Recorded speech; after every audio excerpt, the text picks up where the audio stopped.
Hi. Unfortunately, we had to cancel the talk that we had planned for GDC. But we do have some super exciting news about PS5.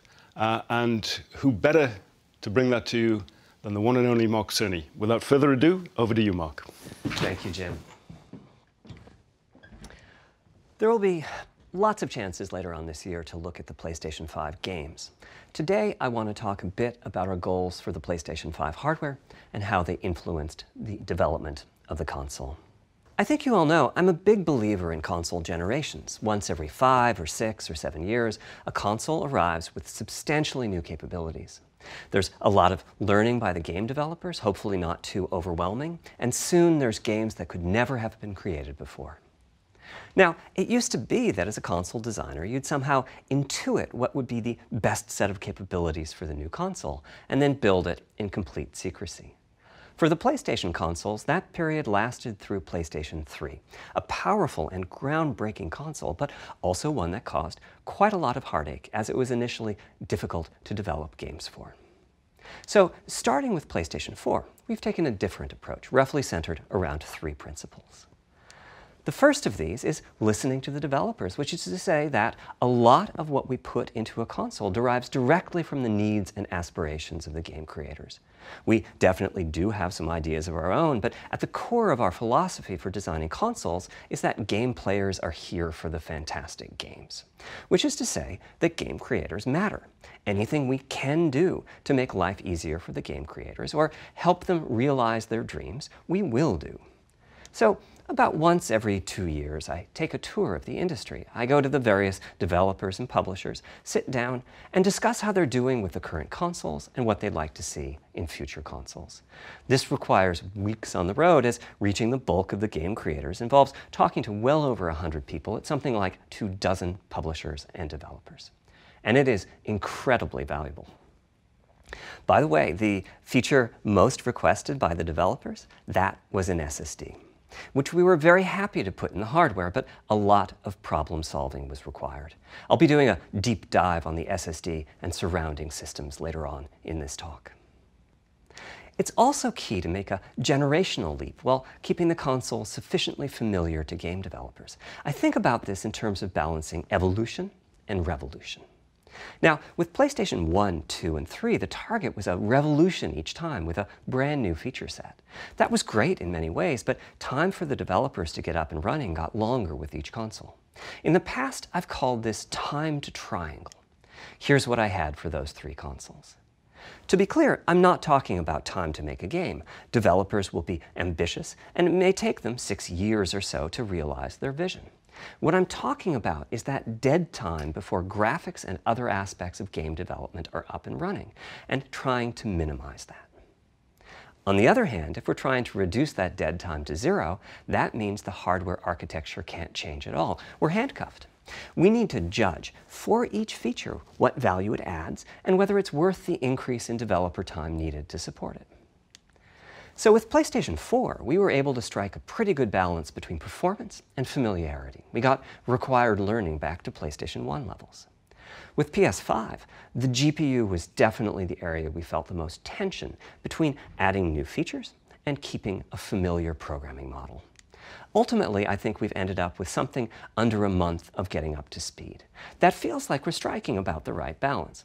I'll go into a bit more detail later today about our philosophy with the GPU and the specific feature set that resulted from it. It's also very important for us, as the hardware team, to find new dreams, by which I mean something other than CPU performance, GPU performance, and the amount of RAM. The increase in graphics performance over the past 2 decades has been astonishing, but there are other areas in which we can innovate and provide significant value to the game creators, and through them, the players. That's why the SSD was very much on our list of directions to explore, regardless of what came out of the conversations with game developers and publishers. The biggest feature in this category is the custom engine for audio. That's today's final topic. The push for vastly improved audio, and in particular 3D audio, isn't something that came out of the developer meetings. It's much more the case that we had a dream of what might be possible 5 years from now, and then worked out a number of steps we could take to set us on that path. So here again are the three principles, the first being enabling the desires of developers to drive the hardware design. To me, the SSD really is the key to the next generation. It's a game changer. And it was the #1 ask from developers for PlayStation 5. As in, we know it's probably impossible, but can you put an SSD in it? That was a discussion we were also having internally. It was clear that the presence of a hard drive in every PlayStation 4 was having a positive impact. A lot of things that would simply have been impossible at Blu-ray disc speeds were now possible. At the same time, though, in 2015 and 2016, when we were having these conversations, developers were already banging up against the limits of the hard drive, and a lot of developer time was being spent designing around slow load speeds. I want to focus in on just one number here, which is how long it takes to load a gigabyte of data from a hard drive. The difficulty being that hard drives are neither particularly fast nor flexible. If all your data is in one block, which is frankly not very likely, you can load 50 to 100 megabytes a second, depending on where the data is located on the hard drive. Let's assume it's on the outer edge, which means loading a gigabyte takes 10 seconds. If you compress your game packages, you can fit more data on the Blu-ray disc and also effectively boost your hard drive read speed by the compression ratio. We support zlib decompression on PlayStation 4 that gets you something like 50% more data on the disk and 50% higher effective read speed. Unfortunately, though, it's highly likely that your data is scattered around in various files on the hard drive, as well as sourced from multiple locations within those files. So lots of seeks are needed at 2 to 50-ish milliseconds each. My rule of thumb is that the hard drive is spending 2/3 of its time seeking and only 1/3 of its time actually loading data. Putting all of that together, a gigabyte is very roughly 20 seconds to load from a hard drive. Now, a gigabyte is not much data. Games are using 5 or 6 gigabytes of RAM on PlayStation 4, so boot times and load times can get pretty grim. Or to put that differently, as a player, you wait for the game to boot, wait for the game to load, wait for the level to reload every time you die, and you wait for what is euphemistically called fast travel. And all of that leads to the dream. What if we could have not just an SSD, but a blindingly fast SSD? If we could load 5 gigabytes a second from it, what would change? Now, SSDs are completely different from hard drives. They don't have seeks as such. If you have a 5 gigabyte a second SSD, you can read data from 1,000 different locations in that second, pretty much at speed. As for time to load a gigabyte, this is next gen we're talking about, so memory is bigger. Instead, we should be asking how long to load 2 gigabytes. And the answer is about 1/4 of a second. I mean, that's amazing. We're talking 2 orders of magnitude, meaning very roughly 100 times faster. Which means at 5 gigabytes a second for the SSD, the potential is that the game boots in a second. There are no load screens. The game just fades down while loading a half dozen gigabytes and fades back up again. Same for a reload. You're immediately back in the action after you die. And fast travel becomes so fast it's blink and you miss it. As game creators, we go from trying to distract the player from how long fast travel is taking, like those Spider-Man subway rides, to being so blindingly fast that we might even have to slow that transition down. Pretty cool, right? But for me, this is not the primary reason to change from a hard drive to an SSD. The primary reason for an ultra-fast SSD is that it gives the game designer freedom. Or to put that differently, with a hard drive, the 20 seconds that it takes to load a gigabyte can sabotage the game that the developer is trying to create. I think almost all of us in the room have experienced this, maybe in different ways. Say we're making an adventure game and we have 2 rich environments where we each want enough textures and models to fill memory. Which you can do as long as you have a long staircase or elevator ride or a windy corridor where you can ditch the old assets and then take 30 seconds or so to load the new assets. Having a 30-second elevator ride is a little extreme. More realistically, we'd probably chop the world into a number of smaller pieces and then do some calculations with sight lines and run speeds like we did for Haven City when we were making Jak 2. The game is 20 years old, but not much has changed since then. All those twisty passages are there for a reason. There's a whole subset of level design dedicated to this sort of work, but still, it's a giant distraction for a team that just wants to make their game. So when I talked about the dream of an SSD, part of the reason for that 5 GB a second target was to eliminate loads, but also part of the reason for that target was streaming. As in, what if the SSD is so fast that as the player is turning around, it's possible to load textures for everything behind the player in that split second? If you figure that it takes half a second to turn, that's 4 GB of compressed data you can load. That sounds about right for next gen. Anyway, back to the hard drive. Another strategy for increasing effective read speed is to make big sequential chunks of data. For example, we might group all the data together for each city block. That removes most of the seeks, and the streaming gets faster. But there's a downside too, which is that frequently used data is included in many chunks and therefore is on the hard drive many, many times. Marvel's Spider-Man uses this strategy, and though it works very well for increasing the streaming speed, there's a massive duplication as a result. Some of the objects like mailboxes or news racks are on the hard drive 400 times. What I'm describing here are things that cramp a creative director's style. Either level design gets a little bit boring in places, or the data is duplicated so many times that it no longer fits on the Blu-ray disc. And you end up with hard limits on the player's run speed or driving speed. The player can't go faster than the load speed from the hard drive. And finally, I'm sure many of you have noticed that after a patch download, a PlayStation 4 will sometimes take a long time to install the patch. That's because when just part of a file has been changed, the new data can be downloaded pretty quickly. But before the game boots up, a brand new file has to be constructed that includes the changed portion. Otherwise, every change would add a seek or two. Even so, you can occasionally see this happening on game titles. They start to hitch once they get patched enough. With an SSD, though, no seeks, so no need to make brand new files with the changes incorporated into them, which means no installs as you know them today. There's yet one more benefit, which is that system memory can be used much more efficiently. On PlayStation 4, game data on the hard drive feels very distant and difficult to use. By the time you realize you need a piece of data, it's much too late to go out and load it. So system memory has to contain all of the data that could be used in the next 30 seconds or so of gameplay. That means a lot of the 8 GB of system memory is idle. It's just waiting there to be potentially used. On PlayStation 5, though, the SSD is very close to being like more RAM. Typically, it's fast enough that when you realize you need a piece of data, you can just load it from the SSD and use it. There's no need to have lots of data parked in system memory waiting to potentially be used. A different way of saying that is that most of RAM is working on the game's behalf. This is one of the reasons that 16 GB of GDDR6 feels right for PlayStation 5. The presence of the SSD reduces the need for a massive intergenerational increase in size. So back to the dream of the SSD. Here's the set of targets. Boot the game in a second, no load screens, design freedom, meaning no twisty passages or long corridors, more game on the disk and more game on the SSD, and finally, those patch installs go away.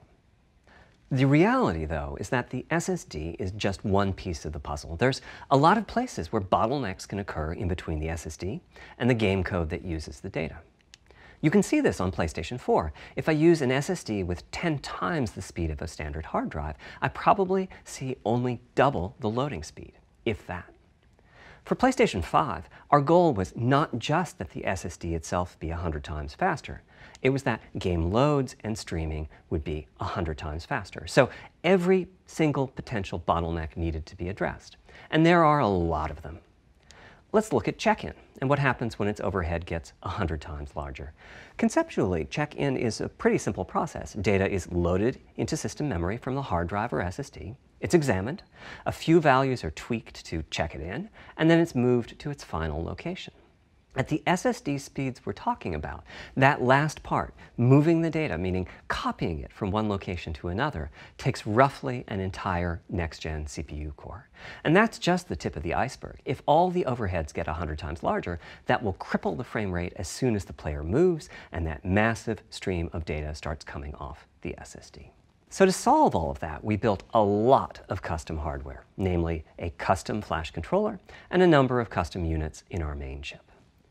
The flash controller in the SSD was designed for smooth and bottleneck-free operation, but also with games in mind. For example, there are 6 levels of priority when reading from the SSD.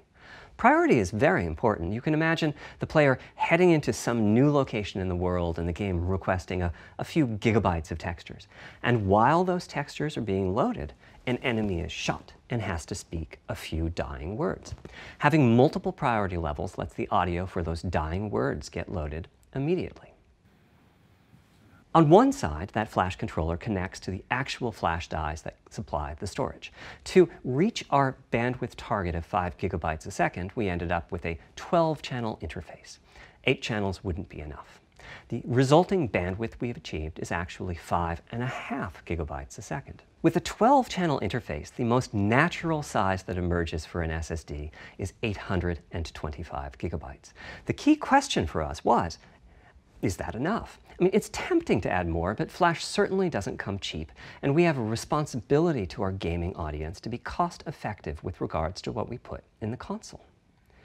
Ultimately, we resolved this question by looking at the play patterns of a broad range of gamers. We examined the specific games that they were playing over the course of a weekend or a week or a month, and whether that set of games would fit properly on the SSD. We were able to establish that the friction caused by reinstalls or redownloads would be quite low, and so we locked in on that 825 gigabyte size, while also preparing multiple strategies so that those who want more storage can add it. I'll go through the details in a moment. Back to the flash controller. On the other side, it connects to our main custom chip via 4 lanes of Gen 4 PCIe. And inside the main custom chip is a pretty hefty unit dedicated to I/O. Before we talk about what that does, let's talk compression for a moment. PlayStation 4 used zlib as its compression format.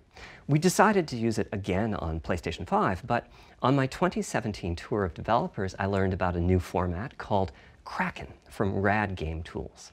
It's like zlib's smarter cousin. Simple, similar types of algorithms, but about 10% better compression, which is pretty big. That means 10% more game on the UHD Blu-ray disc or on the SSD.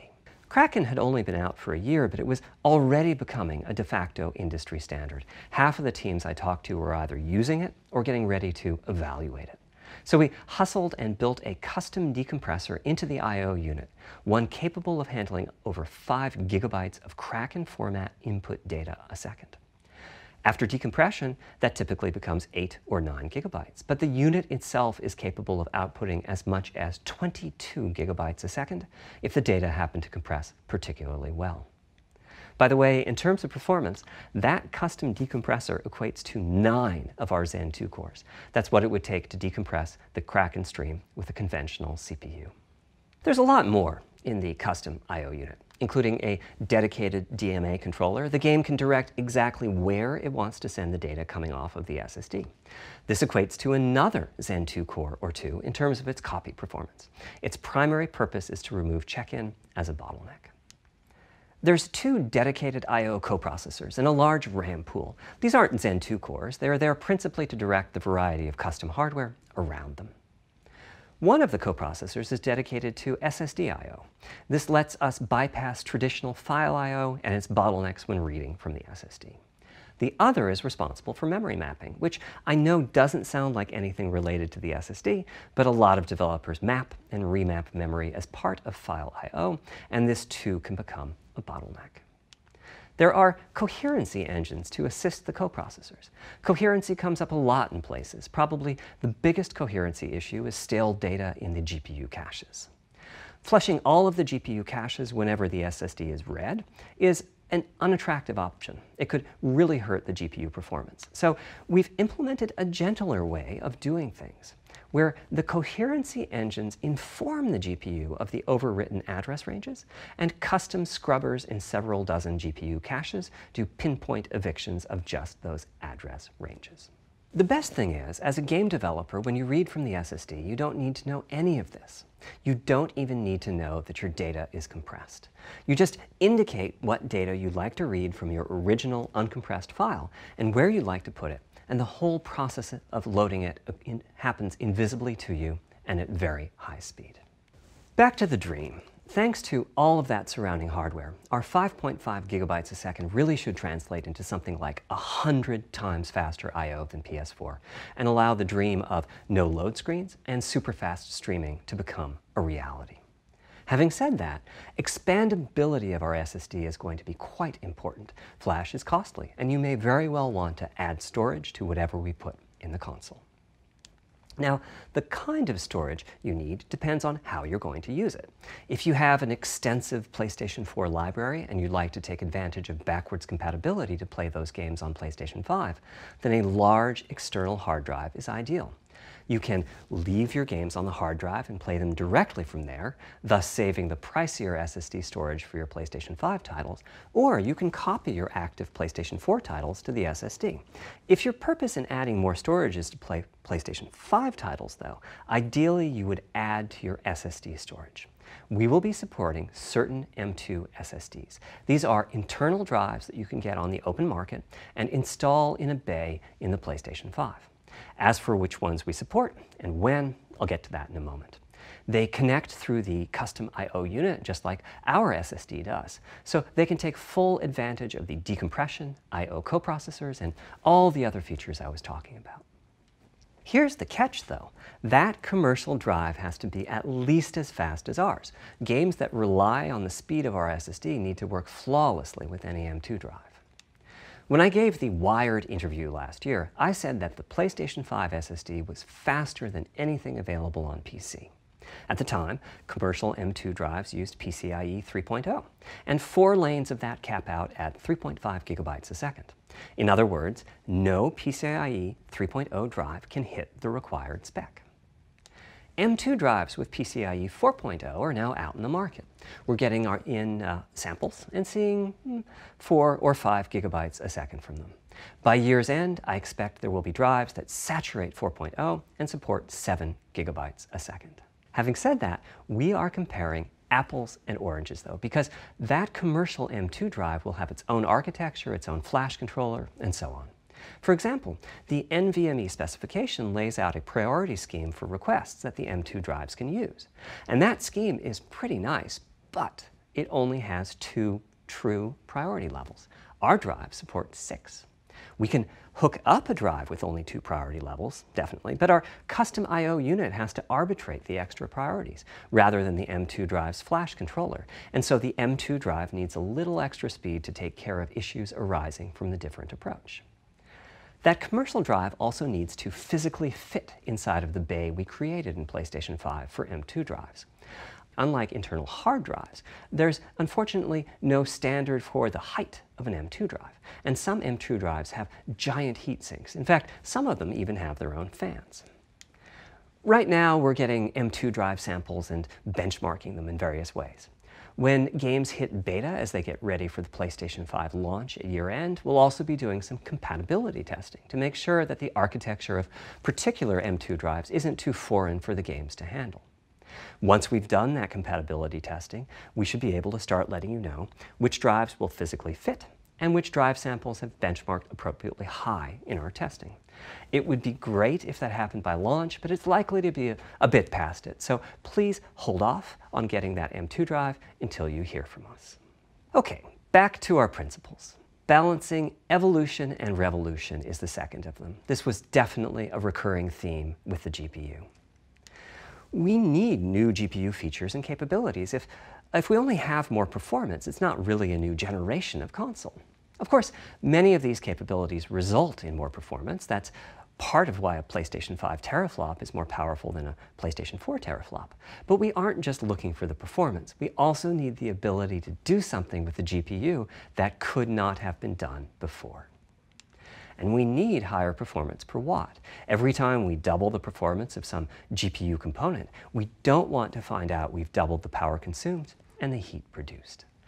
But at the same time, we have to make sure the GPU can run PS4 games, and we have to ensure that the architecture is easy for the developers to adopt.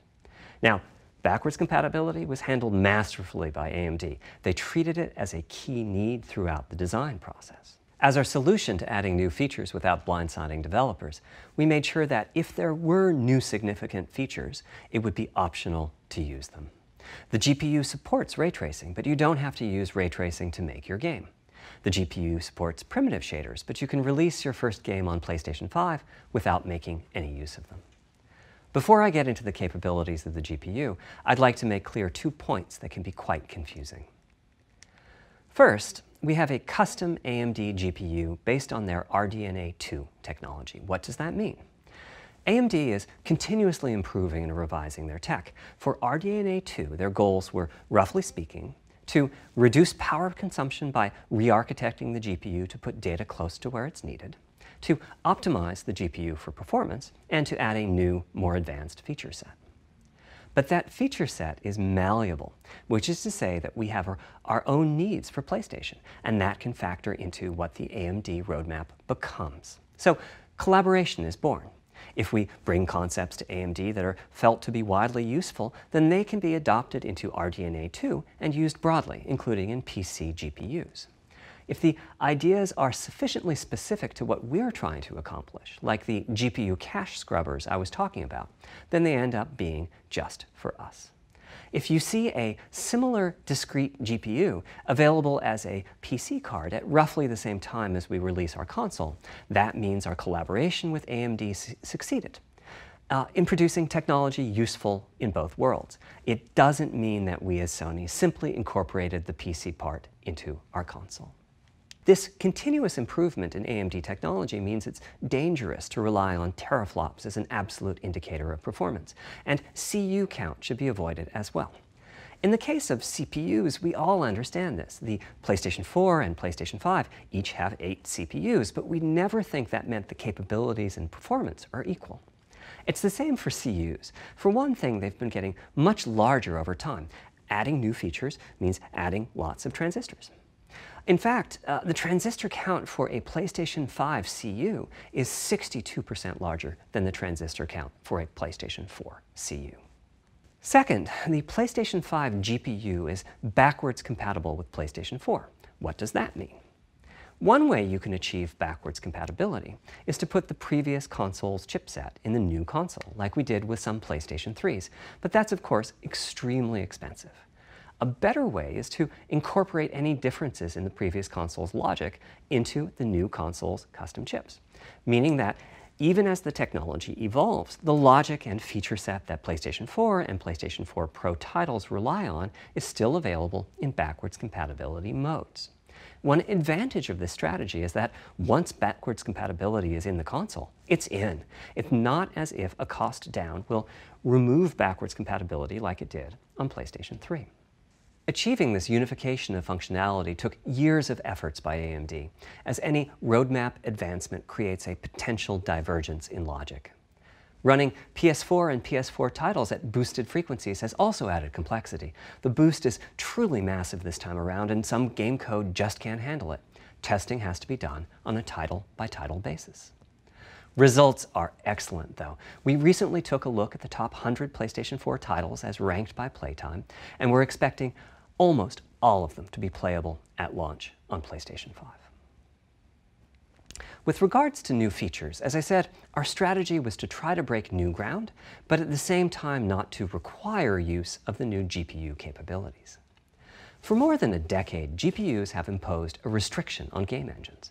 Software handles vertex processing, but for the most part, dedicated hardware is responsible for the triangles and other geometry that the vertices form. That means it's not possible to do even basic optimizations, such as aborting processing of a vertex if all geometry that uses it is off-screen. PlayStation 5 has a new unit called the Geometry Engine, which brings handling of triangles and other primitives under full programmatic control. As a game developer, you're free to ignore its existence and use the PlayStation 5 GPU as if it were no more capable than the PS4 GPU, or you can use this new intelligence in various ways. Simple usage could be performance optimization, such as removing backfaced or off-screen vertices and triangles. More complex usage involves something called primitive shaders, which allow the game to synthesize geometry on the fly as it's being rendered. It's a brand new capability. Using primitive shaders on PlayStation 5 will allow for a broad variety of techniques, including smoothly varying level of detail, addition of procedural detail to close-up objects, and improvements to particle effects and other visual special effects. Another major new feature of our custom RDNA 2-based GPU is ray tracing, using the same strategy as AMD's upcoming PC GPUs. The CUs contain a new specialized unit called the intersection engine, which can calculate the intersection of rays with boxes and triangles. To use the intersection engine, first you build what is called an acceleration structure. It's data in RAM that contains all of your geometry. There's a specific set of formats you can use. They're variations on the same BVH concept. Then, in your shader program, you use a new instruction that asks the intersection engine to check a ray against the BVH. While the intersection engine is processing the requested ray triangle or ray box intersections, the shaders are free to do other work. Having said that, the ray tracing instruction is pretty memory intensive, so it's a good mix with logic-heavy code. There's of course no need to use ray tracing. PS4 graphics engines will run just fine on PlayStation 5. But it presents an opportunity for those interested. I'm thinking it'll take less than 1 million rays a second to have a big impact on audio. That should be enough for audio occlusion and some reverb calculations. With a bit more of the GPU invested in ray tracing, it should be possible to do some very nice global illumination. Having said that, adding ray-traced shadows and reflections to a traditional graphics engine could easily take hundreds of millions of rays a second, and full ray tracing could take billions. How far can we go? I'm starting to get quite bullish. I've already seen a PlayStation 5 title that's successfully using ray tracing-based reflections in complex animated scenes with only modest costs. Another set of issues for the GPU involved size and frequency. How big do we make the GPU, and what frequency do we run it at? This is a balancing act. The chip has a cost, and there's a cost for whatever we use to supply that chip with power and to cool it. In general, I like running the GPU at higher frequency. Let me show you why. Here's 2 possible configurations for a GPU roughly of the level of the PlayStation 4 Pro. This is a thought experiment. Don't take these configurations too seriously. If you just calculate teraflops, you get the same number.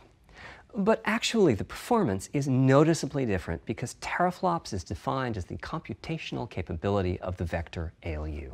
That's just one part of the GPU. There are a lot of other units. And those other units all run faster when the GPU frequency is higher.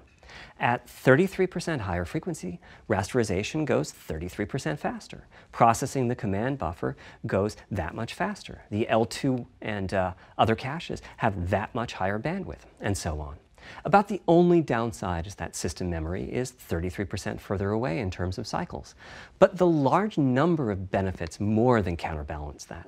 As a friend of mine says, a rising tide lifts all boats. Also, it's easier to fully use 36 CUs in parallel than it is to fully use 48 CUs. When triangles are small, it's much harder to fill all those CUs with useful work. So there's a lot to be said for faster, assuming you can handle the resulting power and heat issues, which frankly, we haven't always done the best job at. Part of the reason for that is, historically, our process for setting CPU and GPU frequencies has relied on some heavy-duty guesswork with regards to how much electrical power games will consume and how much heat will be produced as a result inside of the console. Power consumption varies a lot from game to game. When I play God of War on my PS4 Pro, I know the power consumption is high just by the fan noise. But power isn't simply about engine quality.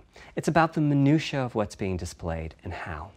It's counterintuitive, but processing dense geometry typically consumes less power than processing simple geometry, which is, I suspect, why Horizon's map screen, with its low triangle count, makes my PS4 Pro heat up so much.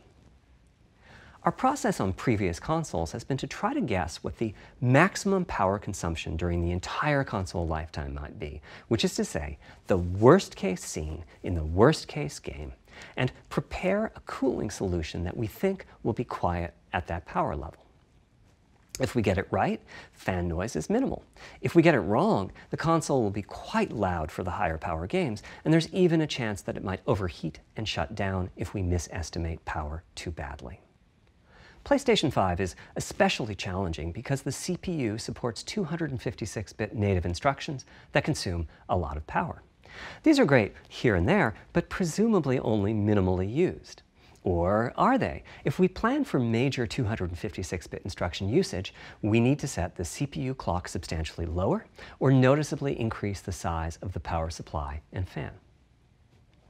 So, after much discussion, we decided to go with a very different direction on PlayStation 5. We built a GPU with 36 CUs. Mind you, RDNA 2 CUs are large. Each has 62% more transistors than the CUs we were using on PlayStation 4. So if we compare transistor counts, 36 RDNA 2 CUs equates to roughly 58 PlayStation 4 CUs. It is a fairly sizable GPU. Then we went with a variable frequency strategy for PlayStation 5, which is to say we continuously run the GPU and CPU in boost mode. We supply a generous amount of electrical power and then increase the frequency of GPU and CPU until they reach the capabilities of the system's cooling solution. It's a completely different paradigm. Rather than running at constant frequency and letting power vary based on the workload, we run at essentially constant power and let the frequency vary based on the workload. We then tackled the engineering challenge of a cost-effective and high-performance cooling solution designed for that specific power level.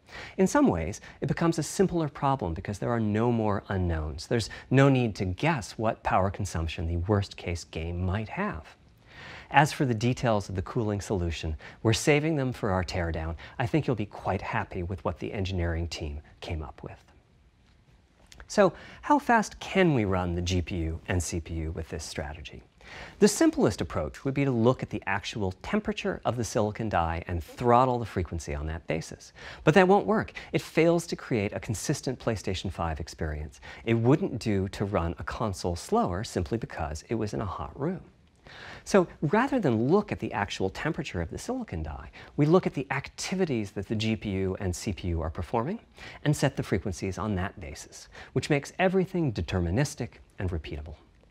While we're at it, we also use AMD's Smart Shift technology and send any unused power from the CPU to the GPU so it can squeeze out a few more pixels.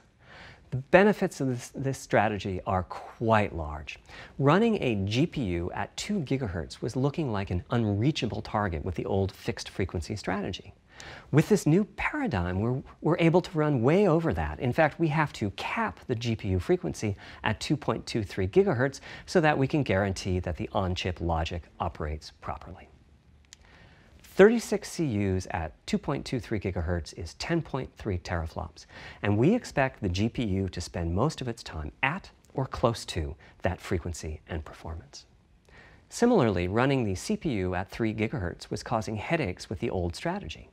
But now we can run it as high as 3.5 GHz. In fact, it spends most of its time at that frequency.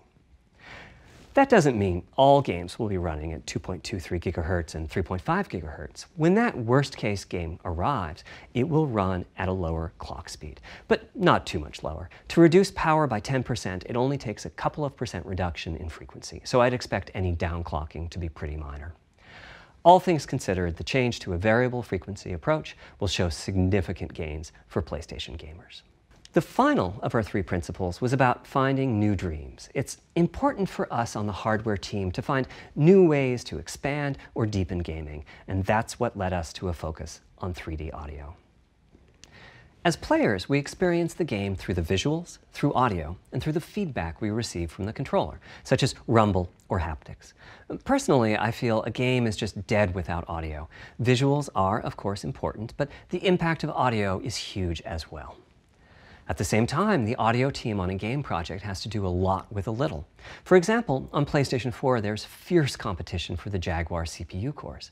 Audio typically ends up getting just a fraction of a core. That's not much of a computational resource, particularly when you consider that the visuals run at 30 or 60 frames a second, but audio processing needs to happen at almost 200 times a second. So, it's been tough going making forward progress on audio with PlayStation 4, particularly when PlayStation 3 was such a beast when it came to audio. The SPUs in Cell were almost a perfect device for audio rendering. Simple pipelined algorithms could really take advantage of asynchronous DMA and frequently reached 100% utilization of the floating point unit. There's unfortunately nothing comparable on PlayStation 4. Probably the most dramatic progress in the PlayStation 4 generation has been with virtual reality. The PSVR hardware has its own audio unit. It supports about 50 pretty decent 3D sound sources. And this provided a hint as to where we could go with audio, as well as some valuable experience. Not to oversimplify, but here were our goals for audio on PlayStation 5. The first goal was great audio for everyone, not just VR users or soundbar owners or headphone users. That meant audio had to be part of the console. It couldn't be a peripheral.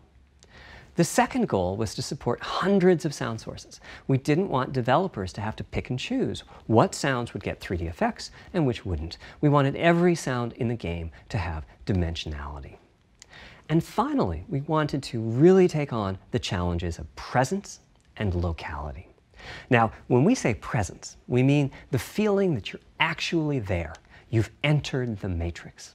It's not, of course, something we thought we could perfectly achieve, but the idea was that if we stopped using just a rain sound and instead used lots of 3D audio sources for raindrops hitting the ground at all sorts of locations around you, then at some point your brain would take a leap and you'd begin to have this feeling of real presence inside the virtual world of the game.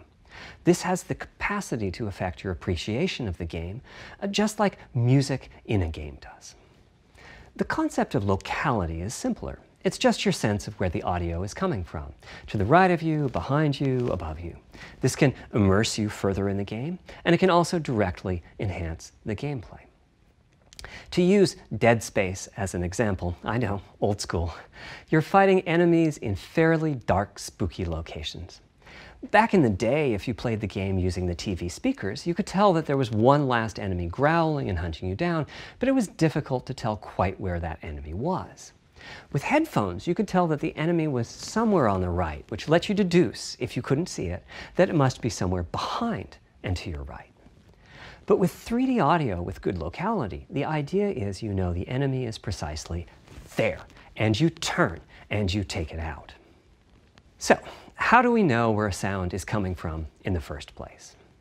Well, all those bumps and folds in the ear have a meaning, evolutionarily speaking. Based on what direction the sound is coming from, sound waves bounce around inside the ear, there's some constructive and destructive interference, and the result is a change in volume. The phase of the sound also shifts, depending on what path the sound wave took to reach the ear canal. These volume changes and phase shifts are different for each direction and also vary depending on the frequency of the sound. Head size and head shape also impact the sound in a similar fashion. The way that the sound changes, based on direction and frequency, can be encoded in a table called the head-related transfer function, or HRTF. Here's part of one. The vertical axis is the frequency. The horizontal axis is the direction, front, back, left, right, and the color gives the degree of attenuation of the sound at that frequency. The HRTF is as unique to an individual as a fingerprint is. In fact, you're looking at mine right now. Here's how we measure an HRTF. We've taken hundreds of people through this process. We put a microphone in the subject's left and right ear canals, and then sit the subject down in the middle of an array of 22 speakers. We then play an audio sweep from each speaker as we rotate the subject. In the course of 10 or 20 minutes, we're able to sample the HRTF at over 1,000 locations. Using an HRTF when rendering audio creates unparalleled quality, but it's computationally expensive. The simplest way to use an HRTF is to process a sound source to make it appear as if it's coming from one of those 1,000 locations we sample. Unfortunately, the processing has to be done in frequency domain rather than time domain, so there's multiple fast Fourier transforms needed for every sound source for every audio tick. That's a lot of multiplies. This computational complexity was the determining factor for our strategy. It meant we had to bite the bullet and design and build a custom hardware unit for 3D audio. Collectively, we're referring to the hardware unit and the proprietary algorithms we run on it as Tempest 3D audio tech. The meaning of 3D audio and technology should be pretty obvious here. As for Tempest, I feel it really reflects our goals with audio. It suggests a certain intensity of experience and also hints at your presence within it. We're calling the hardware unit that we built the Tempest engine. It's based on AMD's GPU technology. We modified a compute unit in such a way as to make it very close to the SPUs in PlayStation 3. Remember when I said that they were ideal for audio? So the Tempest engine has no caches, just like an SPU. All data access is via DMA, just like an SPU. Our target was that it would have more power than a CPU, thanks to the parallelism that a GPU can achieve, and that it would be more efficient than our GPU, thanks to the SPU-like architecture. The goal being to make possible near 100% utilization of the CU's vector units. Where we ended up is a unit with roughly the same SIMD power and bandwidth as all 8 Jaguar cores in the PlayStation 4 combined. If we were to use the same algorithms as PSVR, that's enough for something like 5,000 sound sources. But of course, we want to use more complex algorithms, and we don't need anything like that number of sounds. It would have been wonderful if a simpler strategy, such as using Dolby Atmos peripherals, could have achieved our goals, but we wanted 3D audio for all, not just those with licensed soundbars or the like. Also, we wanted many hundreds of sound sources, not just the 32 that Atmos supports. And finally, we wanted to be able to throw an overwhelming amount of processing power at the problem, and it wasn't clear what any peripheral might have inside of it. In fact, with the Tempest engine, we've even got enough power that we can allocate some to the games, to the extent that games want to make use of convolution reverb and other algorithms that are either computationally expensive or need high bandwidth. But the primary purpose of the Tempest engine remains 3D audio. Now, 3D audio is a major academic research topic. It's safe to say that no one in the world has all of the answers. And the set of algorithms that has to be invented, tuned, or implemented to realize our vision for 3D audio is immense. For example, use of HRTFs in games is quite complex. Before, I talked about making a sound source appear as if it's coming from one of those 1,000 HRTF sample locations. But for high-quality 3D game audio, we have to handle other possibilities. The sound source might not be at one of the 1,000 HRTF sample locations, so we have to blend the HRTF data from the closest locations that we have sampled. The sound source might be moving, which needs very special handling as that blend keeps changing, and that can cause phase artifacts in the resulting audio. Or the sound source might have a size to it, meaning it should feel as if it's coming from an area rather than a single point. There's also whole categories of approaches to be handled. 3D audio can be implemented using individual processing of 3D sound sources. But alternatively, ambisonics can be used for 3D audio. Ambisonics being somewhat like the spherical harmonics used in computer graphics. And finally, there's audio devices. The player might be using headphones or TV speakers, or have a higher-end surround sound setup with 6 or more speakers, all of which need different approaches. That's a lot of variations. It's nice to have the computational resources of the Tempest engine, but it's clear that achieving our ultimate goals with 3D audio is going to be a multi-year, step-by-step process. Having said that, headphone audio implementation is largely complete at this time. It was a natural place for us to start. With headphones, we control exactly what each ear hears, and therefore the algorithmic development and implementation are more straightforward. For TV speakers and stereo speakers, we're in the process of implementing virtual surround sound. The idea being that if you're sitting in a sweet spot in front of the TV, then the sound can be made to feel as if it's coming from any direction, even behind you. Virtual surround sound has a lot in common with 3D audio on headphones, but it's more complex because the left ear can hear the right speaker and vice versa. We have a basic implementation of virtual surround sound up and running. We're now looking at increasing the size of that sweet spot, which is to say, making the area you need to be in to feel the 3D effect larger, and we're also working to boost the sense of locality. Headphone audio is the current gold standard for 3D audio on PlayStation 5, but we're going to see what we can do to bring virtual surround sound to a similar level, after which we'll start in on setups with more speakers, such as 6-channel surround sound. It's now to the point where some of the PlayStation 5 games in development are extensively using these systems. One of the game demos allows you to toggle between conventional PlayStation 4 style stereo audio and our new 3D audio. I listened with just an ordinary pair of over-the-ear headphones, and wow, I could feel a difference. 3D audio has that dimensional feel to it. Conventional stereo audio feels smashed flat by comparison. The improvement is obvious. So, a big advancement, but have I entered the matrix? Does my brain believe I'm really there, like I was talking about earlier when I explained our target of presence? Well, the answer is no, but you've probably caught on to what's missing here, namely whose HRTF was being used. It wasn't mine, it was the default HRTF.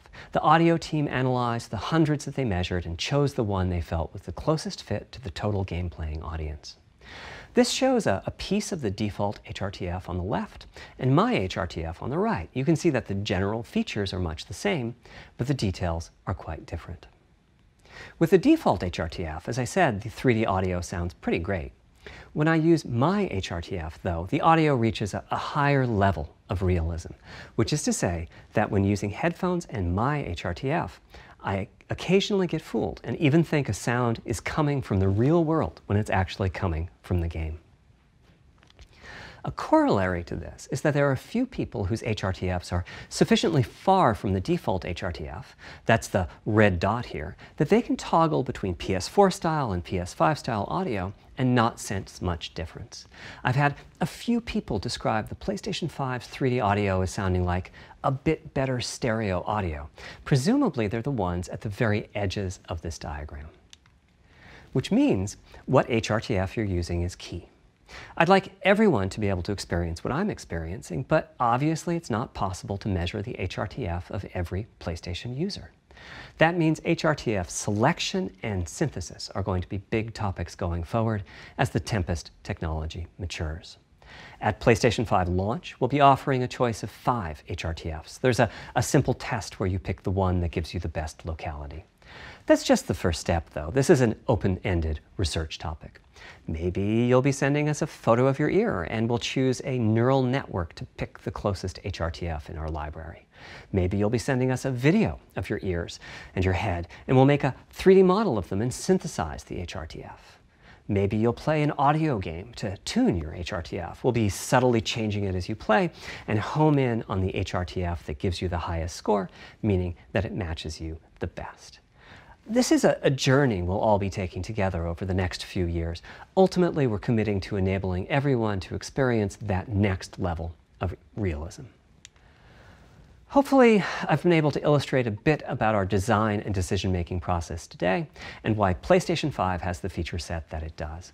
Now comes the fun part. We get to see how the development community takes advantage of that feature set. I'm hoping for the completely unexpected. Will it come from audio, ray tracing, the capabilities of the SSD, or something else? I guess we'll find out soon enough. Thank you for your time today.